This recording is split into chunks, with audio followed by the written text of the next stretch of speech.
ไปอ่ะผมก็ปล่อยสะพานอ่ะเพราะว่ามันทุ่นพอมันไม่หนักพอเนี่ยมันลอยไงได้ป้ามันไกลมากนะ ล็อกหัวไว้อ่ะ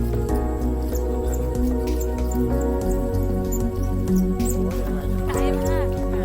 ไกลมากโอ้น้ำมันข้างล่างน้ำแรงมากอ่ะ ใช่น้ำแรงไม่ติดพื้นหรอก ไม่ติดเลย เรื่องนี้แหละนู่นมาแล้วนู่นมาเลยแล้วเมื่อกี้เฮ้ยคือโหมันน้ำข้างล่างมันกระตุกเหมือนปลาเลยอ่ะปุ๊บปุ๊บปุ๊บเลย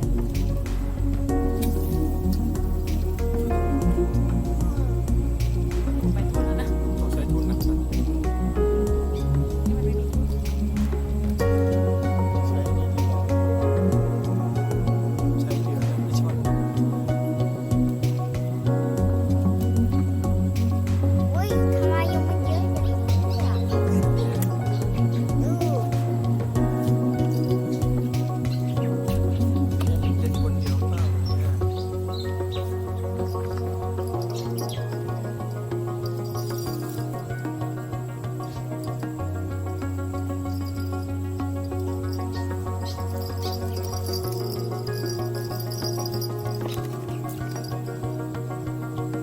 ว่ายนะ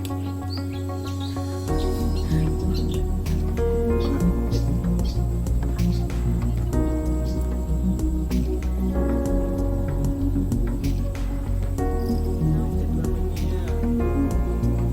มันจะไปโดนของจริงๆเดี๋ยวโดน เดินเอา เขาห้ามโดนกัน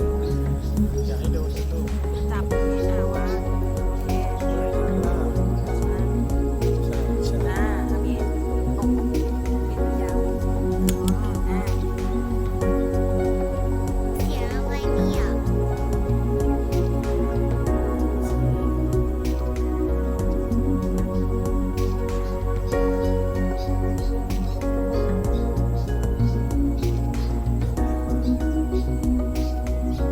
ไม่รู้โดนแล้วหรอก ขนาดไปตรงกลาง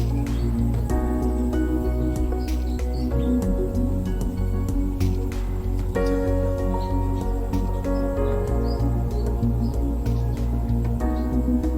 ของไปนี่ดีกว่าของกุ้งไม่ได้เลยสัก ได้ไปตรงกลางใกล้ๆแล้ว